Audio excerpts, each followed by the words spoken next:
Mantan Sekwan DPRD Oku Selatan digerebek oleh warga di kosan betino selingkuhannya.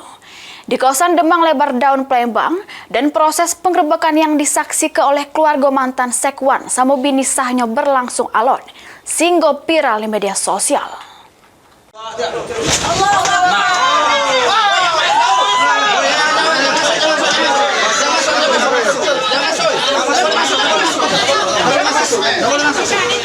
Karena pintu tidak dibuka, polisi mendobrak pintu kosan yang berlokasi di Jalan Gotong Royong, Kecamatan Ilir Barat 1 Palembang. Proses penggerebekan berlangsung siru, disaksikan oleh keluarga Jos Akherman, mantan Sekwan DPRD Oku Selatan, sama bini sahnya Yunita Tri Kumalasari. Mantan Sekwan digerebek bersama selingkuhannya Mariza Zulfiani, yang dari 3 hari sebelumnya sudah dipeloi oleh bini sahnya ke Manobai pergi. Sebelum pintunya didobrak, polisi bersama bini serta warga sudah menunggu di depan pintu dari awan hari. Bini sah mantan Sekwan akhirnya merasa lega, karena sebelumnya mantan Sekwan tersebut pernah dilapor ke juru dugaan perselingkuhan, namun laporannya di-stop oleh polisi dengan alasan tidak cukup bukti.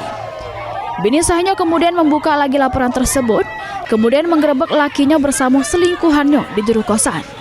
Mantan Sekwan DPRD Oku Selatan bersama dugaan selingkuhannya kemudian digiring ke Mapolrestabes Palembang untuk jalani pemeriksaan lebih lanjut. Tadi cukup alot juga sih pas pada saat penggerbekan, sempat nggak mau keluar sampai akhirnya seperti yang kita lihat tadi kan dipaksa untuk keluar. Tapi mungkin ini kuasa Allah Pak ya, kuasa Allah tidak lepas dari itu.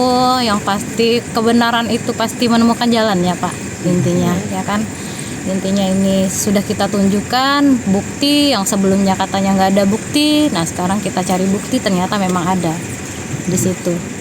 Diketahui terungkapnya dugaan perselingkuhan tersebut pas bini sahnya nemu kejanggalan di HP mantan Sekwan pada 2022. Sesudah ketahuan, mantan Sekwan berjanji di pojok kertas tidak bakal ngulanginya lagi. Namun seiring berjalannya waktu, ternyata mantan Sekwan tidak berubah sehingga dilapor ke bini sahnya ke polisi. Mulyadi, PAL TV.